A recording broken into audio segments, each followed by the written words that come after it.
আসসালামু আলাইকুম ওয়া রাহমাতুল্লাহ।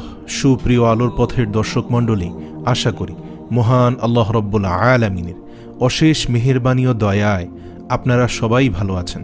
প্রিয় দর্শক, আজকে আমরা আলোচনা করব মৃত্যুর পর ফেরেশতারা লাশের সাথে কি করে। যখন লাশটিকে দাফন করে আপনজন চলে যায় তখন সেই লাশের সাথে কি হয় এ নিয়ে আমরা আলোচনা করব এবং রিপোর্টের শেষ অংশে আমরা আলোচনা করব যে দোয়াটি পাঠ করলে মুনকার নেকিরের প্রশ্নের জবাব খুব সহজভাবে দেওয়া যায়।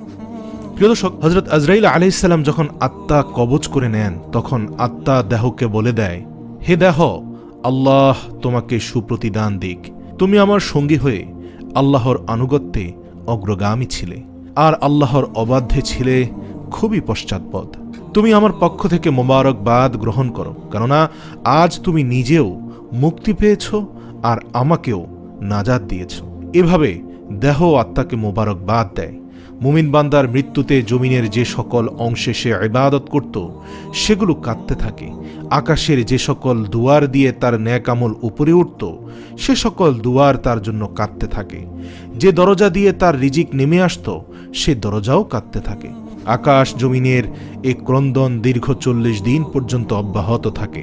মালাকুল মউত যখন তার আত্মা কবজ করে নেয় তখন তার দেহের হেফাজতের জন্য সেখানে 500 ফেরেশতা দাঁড়িয়ে থাকে। যদি কেউ তার লাশের পাশ ফিরাতে চায় তখন ফেরেশতারাও এ কাজে মানুষকে সহযোগিতা করে। এমনকি কাফন পরিধান ও সুগন্ধি মাখানোর কাজেও ফেরেশতারা অংশ নেয়। লাশের সম্মানার্থে ফেরেশতারা দুটি সারি করে ঘর থেকে কবর পর্যন্ত দাঁড়িয়ে যায়। জানাজা যখন অতিক্রম করে তখন তারা অভ্যর্থনা জানায়, তার জন্য ক্ষমার প্রার্থনা করে। মুমিনের মর্যাদার এই অবস্থা দেখে ইবলিশ এত জোরে চিৎকার করে ওঠে যে তার দেহের হাড়ের কোনো কোনো গ্রন্থির বন্ধন এ সময় শোকে পরিতাপে ছিঁড়ে যায়। সে আক্ষেপের সাথে তার সঙ্গীদের বলতে থাকে, তোমাদের সর্বনাশ হোক, এই বান্দা তোমাদের ফাঁদ থেকে কিভাবে ফসকে গেল? ইবলিশের সঙ্গীরা বলে, এ নিষ্পাপ ছিল তাই আমাদের ফাঁদে আটকায়নি। মালাকুল মউত যখন তার আত্মাকে নিয়ে আকাশে আরোহণ করে তখন হযরত জিবরাইল আলাইহিস সালাম 70,000 ফেরেশতা নিয়ে তাকে অভ্যর্থনা জানায়। আর সকল ফেরেশতারা তখন আল্লাহ তাআলার সন্তুষ্টির সুসংবাদ জানাতে থাকে। মালাকুল মউত যখন আত্মাটিকে নিয়ে আরশের নিকট পৌঁছে যান তখন সে আল্লাহ তাআলার সামনে সিজদায় পতিত হয়ে যায়। আর সে সময় আল্লাহ তাআলা ইরশাদ করেন, হে মালাইকাল মউত, তুমি আমার বান্দাকে নিয়ে যাও, জান্নাতের বাগানে রেখে এসো। অতঃপর তাকে কবরে রাখার পর নামাজ তার ডান দিকে এবং রোজা তার বাম দিকে এসে দাঁড়ায়। প্রিয় দর্শক, আমরা আজ নামাজ এবং রোজা ছেড়ে দিয়েছি। নামাজ রোজার গুরুত্ব আমরা বুঝি না, অথচ এই নামাজ এবং রোজা কবরে আপনার ডান এবং বামে এসে দাঁড়াবে আপনাকে সকল প্রকার মুসিবত থেকে প্রটেক্ট করার জন্য। আল্লাহর জিকির ও কোরআন তেলাওয়াত এসে দাঁড়িয়ে যায় তার শিয়রের দিকে, পায়ের দিকে দাঁড়িয়ে যায় জামায়াতের সাথে নামাজ পড়ার জন্য মসজিদে গমন, আর তার ধৈর্য কবরের এক কোণায় অবস্থান নেয়। এ সময় আল্লাহ তাআলা কবরের আযাবের একটি অংশ প্রেরণ করেন। আযাবটি এসে কবরের ডান দিক থেকে প্রবেশ করতে চায়, কিন্তু নামাজ তাকে বাধা দিয়ে বলে, আযাব তুমি পিছিয়ে যাও, খোদার কসম এই বান্দাটি সারা জীবন কষ্টে ছিল, কবরে আসার পর তার কিছুটা আরাম মিলেছে। রাসূল সাল্লাল্লাহু আলাইহি ওয়াসাল্লাম ফরমান, আযাব তখন ডান দিক থেকে সরে যায়, বাম দিকে যায়, বাম দিক থেকে সরে যায়, রোজা নামাজের মতো আযাবকে জবাব দিয়ে প্রতিহত করে। আযাব এবার মাথার দিক থেকে আসতে চেষ্টা করলেও একই রকম জবাব আসে। মোট কথা, আযাব যেদিক থেকে আসতে চায় সেদিক থেকেই তার জন্য প্রতিবন্ধকতা সৃষ্টি হয়।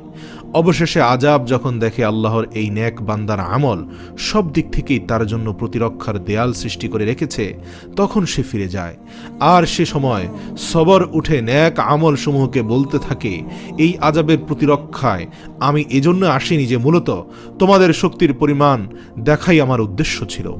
তোমরা যদি তাকে প্রতিহত করতে ব্যর্থ হতে তাহলে আমি অবশ্যই এসে এই বান্দাকে আযাব থেকে রক্ষা করতাম। তোমরাই যখন যথেষ্ট হয়ে দাঁড়ালে তাই আমি সবরই করলাম, এজন্য অতিরিক্ত সঞ্চয় হয়ে রয়ে গেলাম। ফুলসিরাত আর মিজানে আমি তার কাজে আসবো ইনশাআল্লাহ। এরপর ওই বান্দার নিকট এমন দুজন ফেরেশতা আসে যাদের চোখ নীল বর্ণের, আওয়াজ ভয়ঙ্কর, গরুর শিংয়ের ন্যায় দাঁত এবং তাদের শ্বাসের সাথে নাসারন্ধ্র দিয়ে অগ্নিশিখা বের হয়। ফেরেশতাদ্বয়ের উভয় কাঁধের মধ্যবর্তী স্থান খুবই প্রশস্ত। তারা মুমিন বান্দা ছাড়া আর কারো উপর দয়া করতে জানে না। এই দুজন ফেরেশতাকেই মুনকার নাকির বলা হয়। ওদের হাতে একটি হাতুড়ি থাকে। এটি এতই ভারী যে সকল মানব দানব মিলে একত্রিত হলেও তা উত্তোলন করতে সক্ষম হবে না। এ দুজন ফেরেশতা কবরে প্রবেশ করে লাশকে বলে ওঠে, বসো। লাশ তৎক্ষণাৎ উঠে বসে যায় এবং কাফনের কাপড় খুলে পড়ে যায়। ফেরেশতা তখন জিজ্ঞেস করে, তোমার প্রভুকে? তোমার ধর্ম কি? তোমার নবীকে? জবাবে সে বলে, আমার রব হলেন আল্লাহ সুবহানাহু ওয়া তাআলা, যার কোনো অংশীদার নেই। আমি জীবনে আমার প্রভুর সাথে কোনো অংশীদার করিনি। আমার ধর্ম ইসলাম, আর ইসলাম মানে হচ্ছে আত্মসমর্পণ। আমি আমার প্রভুর নিকট আত্মসমর্পণ করেছি। আর আমার নবীর নাম হযরত মুহাম্মদ সাল্লাল্লাহু আলাইহি ওয়াসাল্লাম, যিনি হলেন আমার নবী। তারপর আর কোনো নবীর আগমন হবে না এবং হয়নি। আমি আজীবন আমার নবীর অনুকরণ করেছি। ফেরেশতা জবাব শুনে বললেন, তুমি সত্য বলেছ। অতঃপর কবরকে চারদিক থেকে প্রশস্ত করে বলেন, তুমি উপরে একটু দিকে তাকিয়ে দেখো। সে উপরের দিকে তাকায়, তখন আকাশের শেষ সীমানাতক তার চোখের সামনে ভেসে ওঠে। ফেরেশতারা বলেন, হে আল্লাহর বন্ধু, এটা তোমার অবস্থানের ঠিকানা। আল্লাহর আনুগত্যের বিনিময়ে তুমি এটা পেয়েছ। বর্ণনার এই পর্যায়ে এসে রাসূল সাল্লাল্লাহু আলাইহি সাল্লাম বলেন, ওই সত্তার কসম যার মুঠোয় আমার প্রাণ। মুমিন বান্দা তখন এতই আনন্দ অনুভব করে যা কখনোই শেষ হবার নয়। অতঃপর ওই বান্দাকে আবার নির্দেশ দিয়ে বলা হয় যে, তুমি নিচের দিকে দেখো। নিচের দিকে যখন সে তাকায়, তখন দোজখের শেষ সীমানা পর্যন্ত তার দৃষ্টির গোচরে চলে আসে।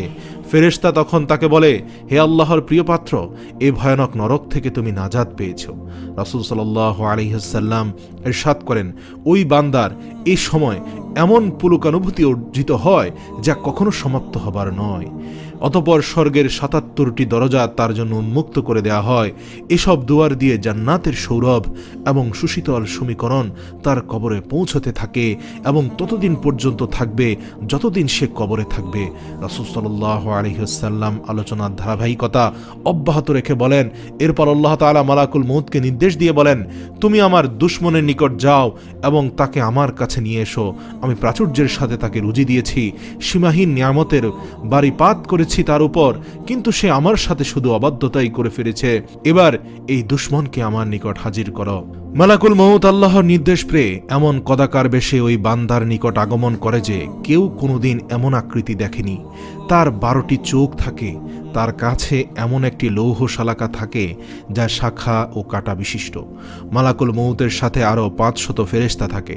এদের প্রত্যেকের হাতেই থাকে জাহান্নাম থেকে নিয়ে আসা আগুনের চাবুক। মালাকুল মউত অবাধ্য বান্দাকে চাবুক দিয়ে এমনভাবে আঘাত করতে থাকে যে প্রতিটি কাঁটা তার সারা দেহে তন্ত্রের মূলে বিদ্ধ হয়ে যায়। অতঃপর সেটি পাকিয়ে টেনে বের করে এবং তার পায়ের নখের তলদেশ থেকে পর্যন্ত আত্মাকে বের করে নিয়ে আসে। এরপর সেই লৌহ শলাকাটি তার উভয় পায়ের গোড়ালিতে ঢুকিয়ে দেওয়া হয়। তখন আল্লাহর এই দুশমনের এতই কষ্ট হয় যে বেদনায় সে কাতরাতে থাকে।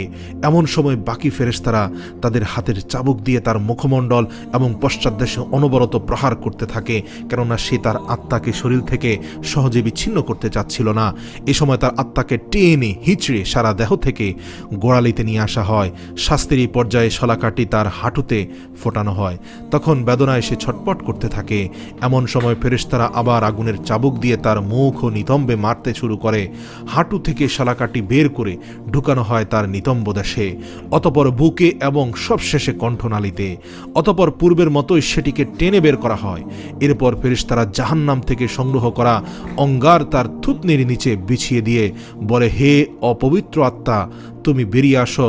তুমি থাকবে প্রখর বাষ্পে, উত্তপ্ত পানিতে এবং ধূম্রকুঞ্জের ছায়ায়, যা শীতল নয় এবং আরামদায়কও নয়। সূরা ওয়াকিয়া আয়াত নম্বর 42 থেকে 44। প্রিয় দর্শক, আমরা আজকের এই হাদিস থেকে সুস্পষ্টভাবে বুঝতে পারলাম এই মাহে রমজান আমাদের জন্য কতটা গুরুত্বপূর্ণ।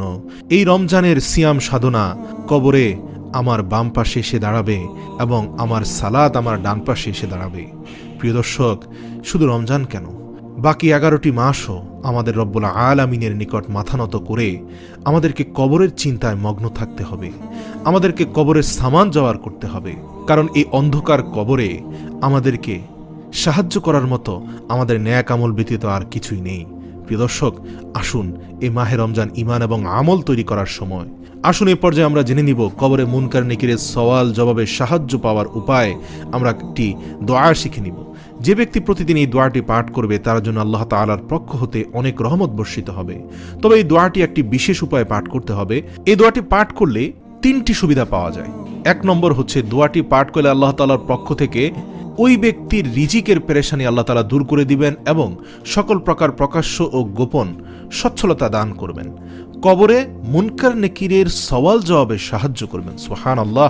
প্রিয় দর্শক, আমরা সকলেই দোয়াটি শিখে নেই।